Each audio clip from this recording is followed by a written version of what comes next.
was an important point that Blake just mentioned, these independents. What are you expecting out of these independents for Hillary Clinton and Bernie Sanders?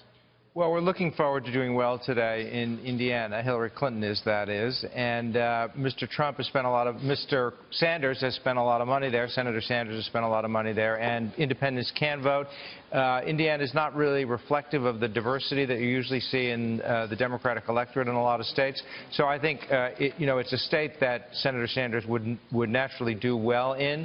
But I think the important thing is that we don't think whatever the outcome in Indiana is, that it will alter the outcome of where the Democratic Party is headed. Hillary is way ahead in delegates. She's way ahead in voters. She's gotten over 2 million more votes than Senator Sanders. So we expect her and hope that she will be the nominee, although we are focused on all the primaries that remain. Yeah, isn't it interesting, Sam, Clovis, that the frontrunners are not spending all that much money at all? I mean, we know Donald Trump has done incredibly well, and he hasn't spent much money at all. And according to this ad spending data that I'm looking at right now, Team Clinton has not spent a single cent in the upcoming primary states of California, Indiana, Kentucky, Oregon, and West Virginia, while Bernie Sanders has spent more than $1 million in those same states. What are your expectations, Sam Clovis, tonight?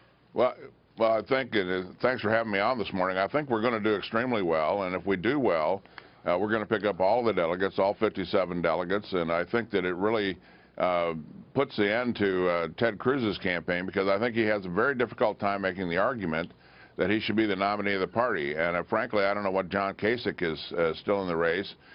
I would hope after tonight that after thinking this thing through, that the other candidates would rally behind Mr. Trump, and then we would start to concentrate our efforts on whomever the Democrats are going to put forward as their nominee. Jagan. But, Sam, you need to tell your candidate to start going after Hillary Clinton, don't you? Because he's still attacking Ted Cruz and even John Kasich on the campaign trail.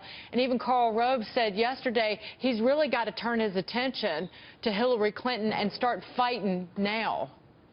Well, Dagan, I agree with that. I do think that that's exactly where we're going. I do think that after tonight, that will become the theme. I hope it becomes the theme of the entire Republican Party, where we start to focus on the Democrat Party and the Democrat nominee, and we go from there. I do still think, the issue is that we have to have the opportunity for us to finish this off, and I think this is where Mr. Trump is concentrating his effort to make sure we secure this nomination, and then we'll go forward. Yeah.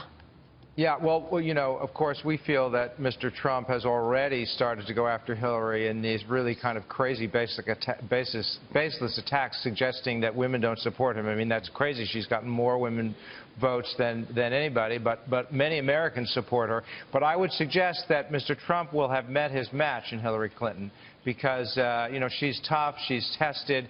If you've run for president before, that's the kind of experience that you need.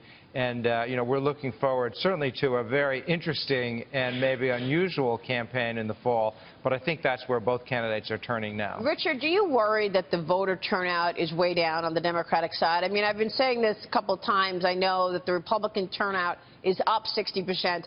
Democrat turnout is down 20%, and some people are wondering if it's because they're not really hearing a message from Hillary Clinton. I mean, we know Donald Trump, make America great again. He's got the wall that he wants to put up. Immigration has been one of his key themes. What's Hillary Clinton's message? Putting America back to work and making sure that every American feels the benefit deeply of what it means to be an American and what it means to work in a system that can work for everybody.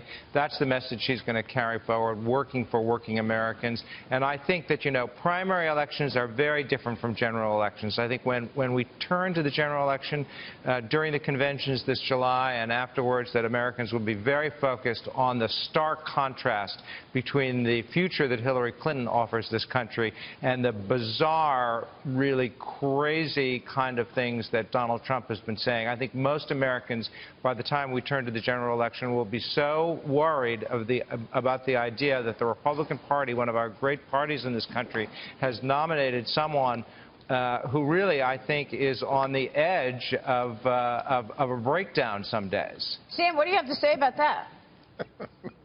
Well, I find it humorous, and I think it's entertaining, and so I'll leave Richard to that. And his comments, I think, are well, it will surprising. be a very entertaining general election, Sam. Richard, I didn't interrupt you. So here, I would say very clearly that it will be interesting, and I think we have to wait until we find the final score in November, and then we'll be able to have this conversation over a cup of coffee, and then you can sit there and tell me how funny it was then.